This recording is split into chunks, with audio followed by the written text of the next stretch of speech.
هو خیر مما یجمعون۔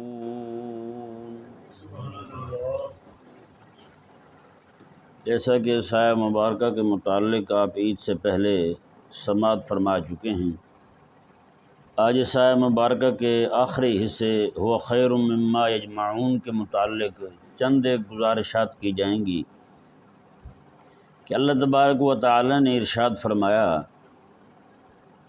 حبیب آپ فرما دیں اللہ کا فضل اور اس کی رحمت مل جائے تو اس پر خوش ہوں، هو خیر مما یجمعون، کیونکہ یہ اللہ کا فضل اور اس کی رحمت یعنی قرآن جو ہے یہ اس سب سے بہتر ہے جس کو یہ جمع کر کے رکھتے ہیں۔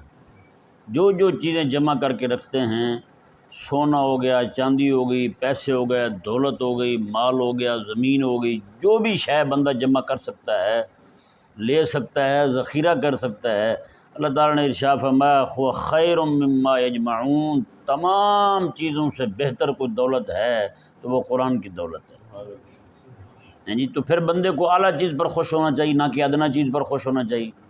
کس چیز پر خوش ہونا چاہیے؟ اعلیٰ چیز پر خوش ہونا چاہیے۔ چونکہ آج میں نے آپ کے سامنے قرآن کریم کے اعلیٰ اور سب سے اونچے ہونے اور سب سے مہنگے چیز ہونے پر اس کو سمجھانے کے لیے، اس مسئلے کو صرف تقریب فہم کے لیے سمجھنا آسان ہو جائے، ایک حصی مثال کے ذریعے آپ کے سامنے یہ بات رکھوں گا۔ جیسے ایک بندہ ہو بالکل اناڑی سا، اسے کوئی پتہ نہ ہو، زمین کی ساری چیزیں زمین سے نکلتی ہیں، آپ اس کو کسی ہل چلائی ہوئی زمین کے پاس لے جائیں اور اس کے پاس جا کر کے آپ اسے کھڑا کریں اور اسے آپ کہیں کہ انسان کی ضروریات کی ساری چیزیں، جتنی بھی انسان کو ضرورت ہوتی ہے وہ ساری کی ساری چیزیں اسی زمین سے نکلتی ہیں، اسی زمین سے نکلتی ہیں۔ جی مانے گا؟ کبھی نہیں مانے گا۔ جس کو زمین کا پتہ ہی نہیں، نہ وہ خود کسان ہے، نہ وہ کسان کا بیٹا ہے، نہ اس نے کبھی زمین سے نباتات اگتے دیکھے ہیں، اس نے تو یہی کہنا ہے، اس نے کہنا ہے بھئی زمین اس پر بیٹھ جائیں، کپڑے میلے ہوتے ہیں، کھڑے رہیں، منہ میں چلی جائے منہ کا ذائقہ خراب ہو جاتا ہے، آنکھ میں چلی جائے دکھنا بند ہو جاتا ہے، زمین کو ہم چھان کے دیکھتے ہیں، اس میں سے کچھ ہے ہی نہیں۔ آپ کہتے ہیں کہ ساری چیزیں اسی میں سے نکلتی ہیں، انسان کا لباس اسی سے نکلتا ہے، کھانے کی چیزیں اسی سے نکلتی ہیں، دوائیاں ساری اسی سے نکلتی ہیں، غذائیں ساری اسی سے نکلتی ہیں، پھل سارے اسی سے نکلتے ہیں۔ بڑے عجیب بندے ہیں، کیسی بات کر رہے ہیں؟ وہ کہنے والے کو بیوقوف کہے گا یا نہیں کہے گا؟ مٹی کے ڈھیلے کو اٹھا کے دیکھے گا، ایسا کیسا ہو سکتا ہے بھائی؟ اس مٹی میں سے ہر چیز نکل آئے؟ یہ کسی آپ بیوقوف بندے کو جا کے بتائیں، میں تو یہ بات ماننے والا نہیں ہوں، میری سمجھ سے باہر ہے یہ بات، کسی مٹی سے ہر چیز نکلتی ہے۔ یہ مٹی کو ہاتھ لگا دیں، ہاتھ میلا ہو جاتا ہے، کپڑے کو لگ جائے کپڑے میلے ہو جاتے ہیں، ہے یا نہیں؟ آنکھ میں چلا جائے اس کا ذرہ تو کتنی دیر تک آنکھ سے پانی بہتا رہتا ہے، آنکھ تکلیف میں آ جاتی ہے، کچھ نوکیلا ذرہ چلا جائے تو ممکن ہے آنکھ بھی زخمی ہو جائے۔ تو اس مٹی سے کیسے نکل سکتی ہیں ایسی چیزیں؟ میری سمجھ میں نہیں آتا۔ اس کا جواب یہی ہوگا یا نہیں ہوگا؟ ہے نا؟ اس نے ایک دم سے کہنا بھی نہیں، بالکل نہیں، ایسا ہو ہی نہیں سکتا کہ جناب کپڑا اس سے نکلا ہے۔ مٹی سے کپڑا کیسے نکلتا ہے؟ آپ کہتے ہیں جی آپ کی اینک جو آپ نے پہنی ہوئی ہے، اس کا فریم جو ہے یہ سارا اسی سے نہیں ہے، یہ زمین سے کیسے نکلتا ہے بھائی؟ اس سے تو نہیں نکل سکتا۔ آپ نے جو کپڑے پہنے ہوئے یہ اسی سے نہیں، ایسا کیسے ہو سکتا ہے کہ مٹی سے یہ نکل آئے بھائی؟ اچھا ایک طرف وہ بندہ جو نا تجربہ کار ہے، جو جہان دیدہ نہیں ہے، اس نے زمین کے اندر سے جناب پھل پھول پودے درخت یہ چیزیں ساری نباتات چیزیں اگتی ہوئی نہیں دیکھی ہیں اس نے، جی وہ اس کا انکار کرے گا۔ لیکن جب ایک طرف جو ہے نا آپ کسان کے بیٹے کو کھڑا کر لیں اور اسے کہیں مبارک ہو آپ کے ابا نے 6 ایکڑ زمین لی ہے، وہ کیا کہے گا؟ وہ تو خوش ہوگا، کہے گا واہ اللہ کا خزانہ ہمارے ہاتھ میں آ گیا ہے، وہ خوش ہوگا، وہ کہے گا کیا بات ہے بھائی، اسی سے جناب پیسے نکلیں گے، اسی سے کھانے کی چیزیں نکلیں گی، اسی سے سبزیاں نکلیں گی، اسی سے ہماری دوائیں نکلیں گی، اسی سے ہماری غذائیں نکلیں گی، اسی سے ہمارے پھل نکلیں گے، جی اسی سے ہمارے کیلے نکلیں گے، اسی سے امرود نکلیں گے، اسی سے آم نکلیں گے۔ وہ خوش ہوگا یا نہیں ہوگا؟ خوش ہوگا نا۔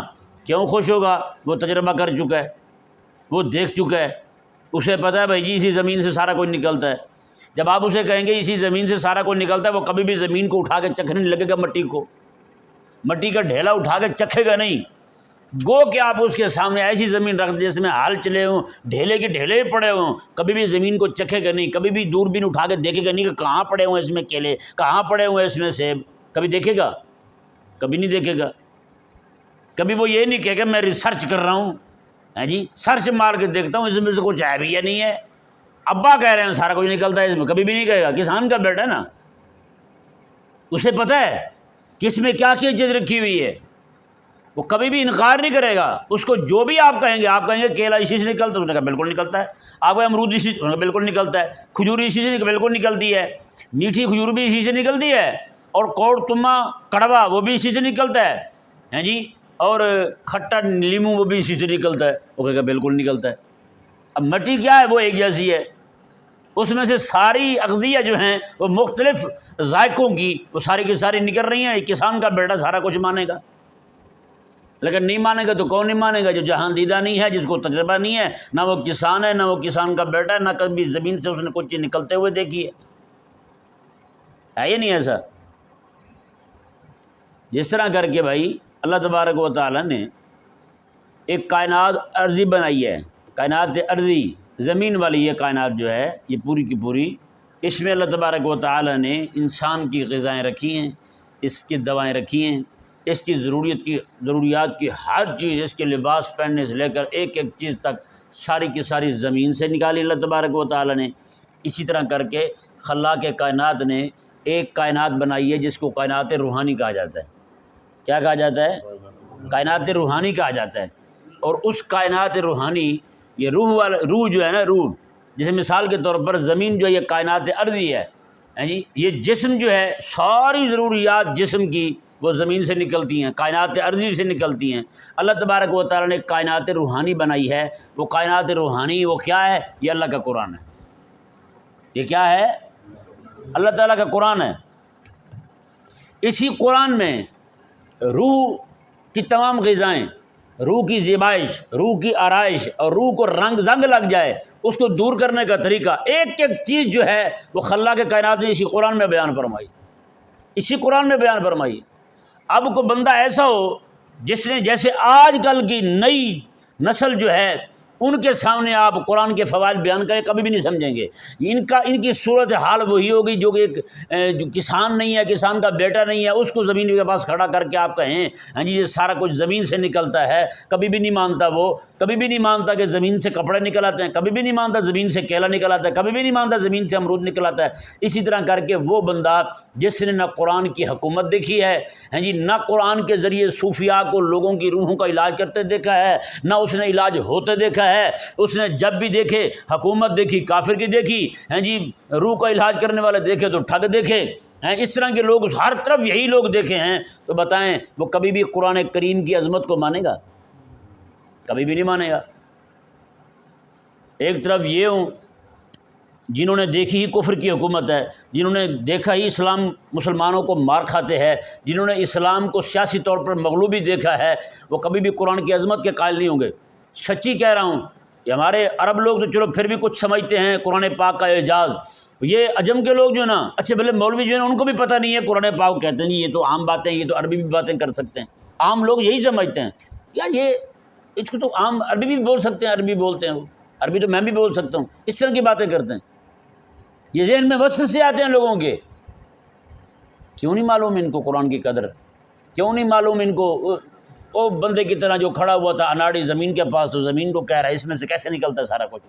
ایک طرف اس کو کھڑا کریں بندے کو جس نے جناب کفر کی حکومت دیکھی ہو، کفر کا نظام دیکھا ہو، وہ قرآن کی عظمت کا کبھی قائل نہیں ہوگا۔ اسی طرح کر کے وہ اگر یہی بات کی جائے، آپ یہ بات کریں قرآن کے بارے میں، قرآن کی عظمت کے بارے میں، قرآن کی شان کے بارے میں حضور کے صحابہ کے سامنے ہیں جی، جس طرح کسان کا بیٹا ہر ایک چیز کا قائل تھا، اسی طرح حضور کے صحابی کے بارے میں، حضور کے صحابی کے سامنے یہ بات کریں بھائی جی قرآن جو ہے یہ اس میں کیسے ہو سکتا ہے کہ یہ کائنات روحانی بن جائے اور روح کی غذا اسی میں ہو، روح کی زیبائش اسی میں ہو، روح کی آرائش اسی میں ہو، روح کی دوائیں، روح کی غذائیں ساری قرآن میں ہوں۔ الا بذکر اللہ تطمئن القلوب، قرآن نہیں فرماتا؟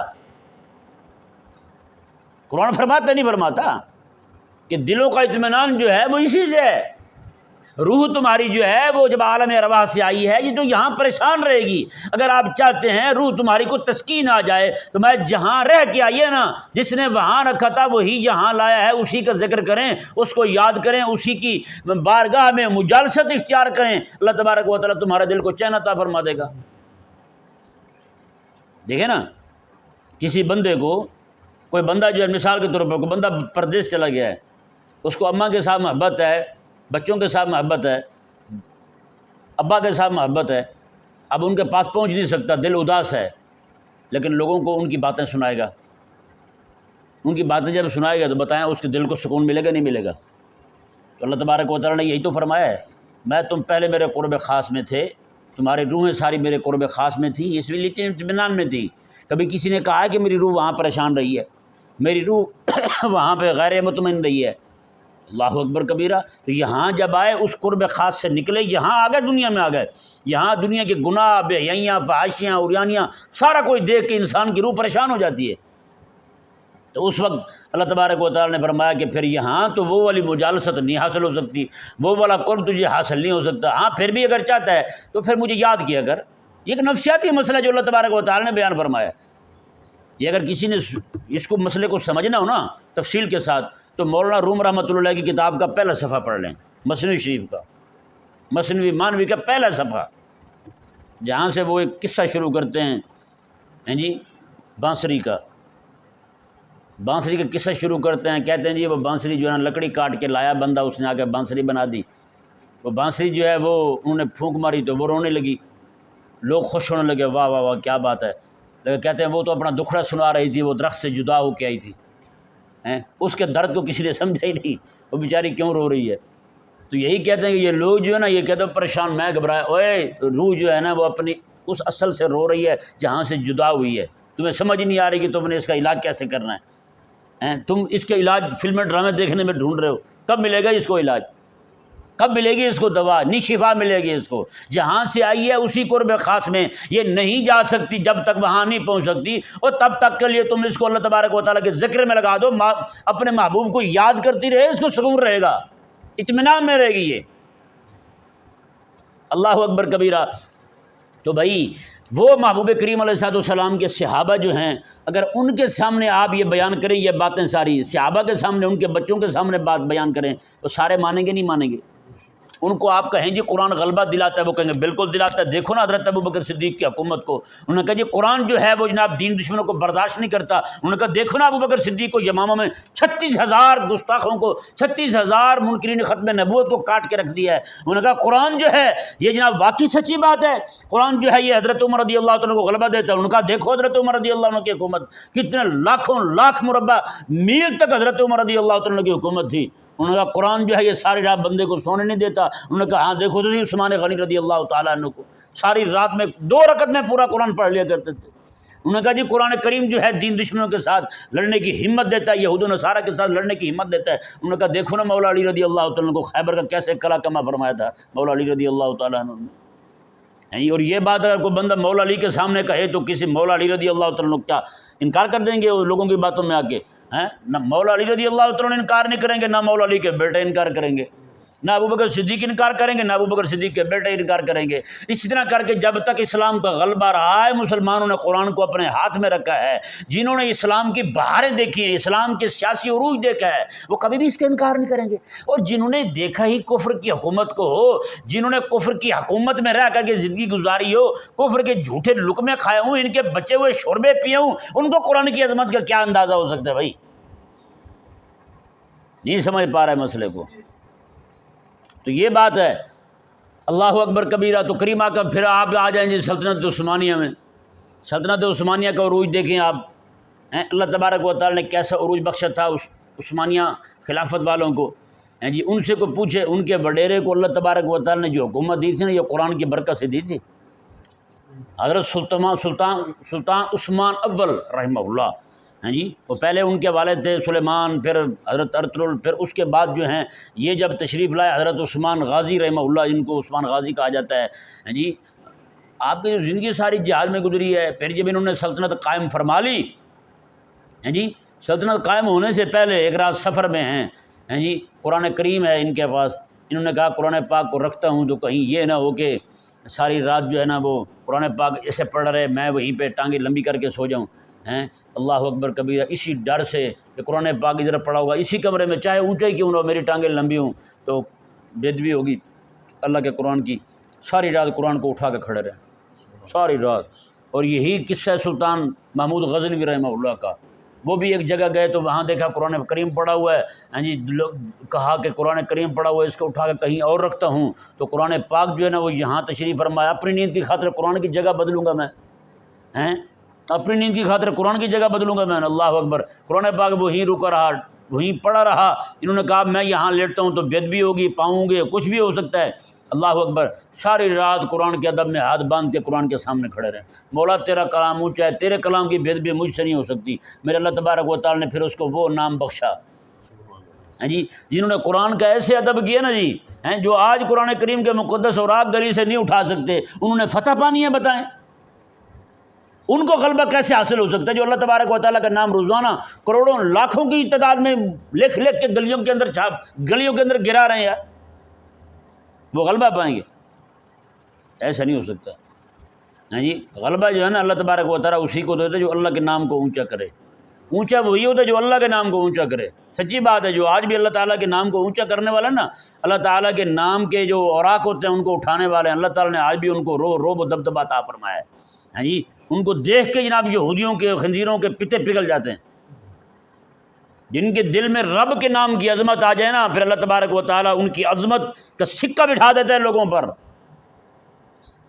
نہیں سمجھ پا رہے مسئلے کو، تو اس لیے حضرت سلطان جو ہے نا، سلطان عثمان اول رحمہ اللہ، آپ ساری رات قرآن کریم کے سامنے کھڑے رہے، ہاتھ باندھ کے قرآن کریم کو اٹھائے کھڑے رہے، بیٹھے نہیں ہیں۔ اللہ تبارک و تعالیٰ نے پھر 600 سال تک حکومت عطا فرمائی، 600 سال تک ان کو دی، ان کے بچوں کو دی، ان کے بچوں کو دی، ان کے پوترے۔ او جناب آپ یہ والا لفظ جو نا پوتے پٹ پوتے لکڑ پوتے، اس کے آگے کیا جائیں گے ہیں؟ ان کو بھی اللہ تعالیٰ نے حکومت عطا فرمائی۔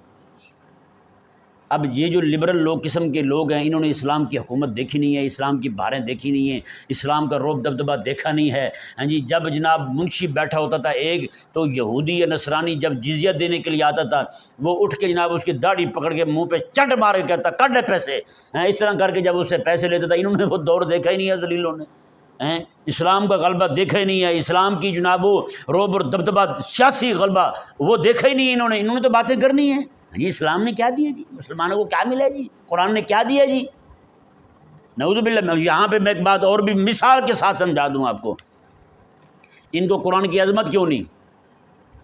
بچہ جو ہے وہ 6 گھنٹے سکول پڑھے گا، 4 گھنٹے اکیڈمی پڑھے گا، ہے یا نہیں؟ کتنے گھنٹے ہو گئے؟ 10 گھنٹے ہو گئے۔ اس کے بعد گھر جب آئے گا، بیٹا روٹی کھا کے کتاب پکڑ لو، ہوم ورک الگ ملا ہوا اس کو، وہ کرنا شروع کر دو، اس میں شروع ہو جائے گا۔ اگر آپ اس کو کہیں آپ کا بچہ قرآن پاک کتنا پڑھتا ہے؟ 10 منٹ۔ کتنا پڑھتا ہے؟ 10 منٹ۔ قرآن کے لیے اتنا وقت ہے مسلمان کے پاس، تو بھائی جتنا وقت کسی کو دو گے اتنے وقت دے گا نا۔ مثال کے طور پر آپ کے بچے ہیں، آپ اپنے بچے کو آج ٹائم نہیں دیتے، مصروفیت مصروفیت مصروفیت، آپ اپنے کام پہ لگے ہوئے ہیں، اماں موبائل میں لگی ہوئی ہے، بیٹا ایسے ہی بیٹھا ہے۔ جب وہ بچہ بڑا ہوگا، اس کو انسیت پیدا نہیں ہوئی ہوگی، تو بچے نے کہاں ٹائم دینا آپ کو؟ پھر بچہ کبھی بھی ٹائم نہیں دے گا آپ کو۔ نہیں سمجھ آ رہا مسئلہ؟ سارا دن سکول میں رہے، پھر اکیڈمی میں رہے، ہوم ورک کرنا شروع کر دے، بعد میں فارغ ہوگا، ایسے اس کی اگر روٹین چلتی رہی، نظام چلتا رہا، تو آپ بھول جائیں پھر کہ آپ کو آپ کا بیٹا ٹائم دے گا، آپ کے پاس بیٹھ کے آپ اپنی باتیں آپ کے ساتھ کرے گا دل کی، اور آپ کے دکھ سنے گا، وہ کبھی بھی نہیں ہو سکتا، کیونکہ آپ نے ٹائم نہیں دیا، انسیت پیدا نہیں ہوئی۔ جب انسیت پیدا نہیں ہوئی تو آپ لاکھ اسے بٹھائیں پکڑ پکڑ کے، وہ نہیں بیٹھے گا۔ آج آپ کے پاس ٹائم نہیں ہے، کل کو اس کے پاس ٹائم نہیں ہوگا، آپ بلائیں گے وہ نہیں آئے گا، کبھی بھی نہیں بیٹھے گا آپ کے پاس۔ اگر آپ چاہتے ہیں تو پھر بچوں کو پاس بیٹھائیں، رات کو ان کو باتیں سنائیں خدا رسول کی، اللہ تبارک و تعالیٰ کی محبت کی باتیں سنائیں ان کو۔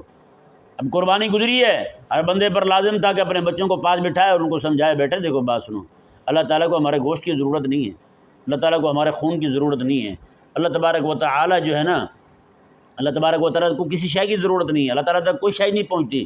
ہاں اللہ تبارک و تعالیٰ سے دل کا تقویٰ دیکھتا ہے کہ میں نے اپنے بندے کو حکم دیا ہے کہ یہ تو نے کرنا ہے، کرتا ہے یا نہیں کرتا۔ کرتا ہی نہیں کرتا، یہی دیکھتا رہتا ہے۔ جب ہم اللہ تعالیٰ کے حکم کی قدر اپنے بچوں کے دلوں میں پیدا کریں گے تو لبرل سیکولر لاکھ زور لگا لیں، کبھی بھی ان کو ان کے ایمان سے ہٹا نہیں پائیں گے۔ کتنی بڑی بات ہے، لیکن نہیں، ہمارے پاس وقت ہی نہیں ہے بھائی، تو انسیت پیدا نہیں ہوئی، انسیت ہی پیدا نہیں ہوئی۔ اب دیکھیں جی، سمجھانے کے لیے کہہ رہا ہوں، ایک بچہ چھوٹا سا، اس کو آپ 1000 روپے کا نوٹ دیں، بچے نے ہاتھ میں پکڑا ہوا ہو، ایک بندہ آئے، وہ آگے بسکٹ کی ایک ٹکیا سامنے کرے تو بچے نے 1000 روپے پھینک دینا ہے، بسکٹ لے لینا ہے یا نہیں ایسا؟ اب اس بیچارے بچے کو نہیں پتا کہ یہ جو 1000 روپے تھا اس کے ساتھ تو کئی ساری میں پوری ڈبے خرید سکتا تھا بسکٹوں کے، لیکن اس کو اس کی نظر میں، اس کی نگاہ میں اس پیسے کی قدر قیمت کوئی قیمت نہیں ہے، اس لیے اس نے 1000 کا چھوڑیں 5000 کا بھی نوٹ اس کے ہاتھ میں دے دیا جائے تو ایک بسکٹ کے بدلے میں وہ پھینک دے گا۔ بسکٹ کتنے کا آتا ہے؟ 10 روپے کے 3 بسکٹ یا 4 بسکٹ آتے ہیں، مطلب 10 روپے کے 4 ہیں تو 5 کے کتنے ہو گئے؟ 2، اور ایک کتنے کا ہوگا؟ 2.5 روپے کا۔ اب 2.5 روپے کا بسکٹ بچہ لے رہا ہے، 5000 کا نوٹ دے رہا ہے، کوئی بھی بندہ دیکھے گا تو کیا کہے گا؟ یہ کہے گا نا بچپن ہے جی، اس کو پتہ نہیں ہے، اس کو عقل نہیں ہے، اس کو دونوں کی قیمت معلوم نہیں ہے۔ قیمت معلوم ہوتی تو کبھی بھی یہ ایک بسکٹ کے بدلے میں 5000 کا نوٹ نہ پھینکتا ہے یا نہیں؟ اب یہ تو میں نے صرف سمجھانے کے لیے کہا، تقریب فہم کے لیے کہا، کہ حصے مثال دی روز مرہ کی جو ہمارے سامنے گزرتی ہے۔ بتائیں نا، آج بسکٹ کی جگہ آپ رکھیں پوری دنیا کو، فرنگی نظام تعلیم کو، پیسے کو رکھیں، دولت کو رکھیں، جو چیز جمع کی جاتی ہے اس کو رکھیں، اور دوسری جگہ جو ہے 5000 کے نوٹ کی جگہ آپ رب کے قرآن کو رکھ لیں۔ بتائیں، بچے نے 5000 کا نوٹ چھوڑ دیا، بسکٹ لے لیا، تو بچے کو ہم نے کیا کہا؟ پاگل ہے۔ کیا ہے؟ پاگل ہے، بچہ ہے، احمق پن ہے اس کا، اس کو عقل نہیں ہے، اس کو فہم نہیں ہے، اس کو شعور نہیں ہے۔ تو بتائیں یار، جو قوم اللہ کا قرآن چھوڑ کے باقی ہر شے کو اپنائے کھڑی ہو، عقل والی ہو سکتی ہے وہ؟ یہی میرے اللہ نے قرآن میں بیان فرمایا ہے، کذالک نفصل الآیات لقوم یعقلون۔ اللہ نے فرمایا ہم تو یہ آیتیں تفصیل کے ساتھ بیان کرتے ہیں اس قوم کے لیے جو عقل والے ہیں، جو کیا ہیں؟ عقل والے ہیں۔ بے عقلوں کو قرآن سمجھ نہیں آتا، بے عقلوں کو قرآن کی قدر معلوم نہیں ہوتی۔ اب بتائیں ذرا، وہ خیر مما یجمعون جو اللہ نے فرمایا تھا، فرمایا کہ یہ قرآن جو ہے یہ اس سب سے بہتر ہے جو چیز بھی جمع کر کے رکھتے ہیں۔ تو بتائیں، ایک طرف پوری کائنات ہو، ایک طرف اللہ کا قرآن ہو، قیمتی کیا ہے؟ اللہ کا قرآن ہے، اللہ کا۔ اس لیے میرے آقا علیہ السلام نے ارشاد فرمایا، جس بندے کو میرا اللہ قرآن کا علم عطا فرما دے، قرآن کا علم عطا فرمائے اللہ تعالیٰ کسی بندے کو، اور وہ بندہ کسی کی دنیا دیکھ کے کہے اوہ یہ تو میرے سے آگے چلا گیا، میرے آقا علیہ السلام، یہ مفہوم عرض کر رہا ہوں، میرے آقا علیہ السلام نے فرمایا اس بندے نے میرے قرآن کی بے ادبی کی ہے، قرآن کو عزت نہیں دی اس نے۔ بتائیں، وہ قرآن جو اللہ تعالیٰ جس کے بارے میں فرمائی ہے ہر چیز سے بہتر ہے، جو بھی چیز جمع کر کے رکھتے ہیں، اس قرآن کے بارے میں آج قوم کہے کہ قرآن پڑھیں گے تو بھوکے مر جائیں گے، تو بتائیں قرآن کی توہین کی یا نہیں کی؟ یہ حال ہے بھائی۔ اب یہ آیت مبارکہ کا مفہوم جو ہے میں نے کوشش کی ہے آپ کے سامنے ایک مثالوں کے ذریعے اس کو واضح کر دوں۔ اللہ تبارک و تعالی ہمیں سمجھنے کی توفیق عطا فرمائے۔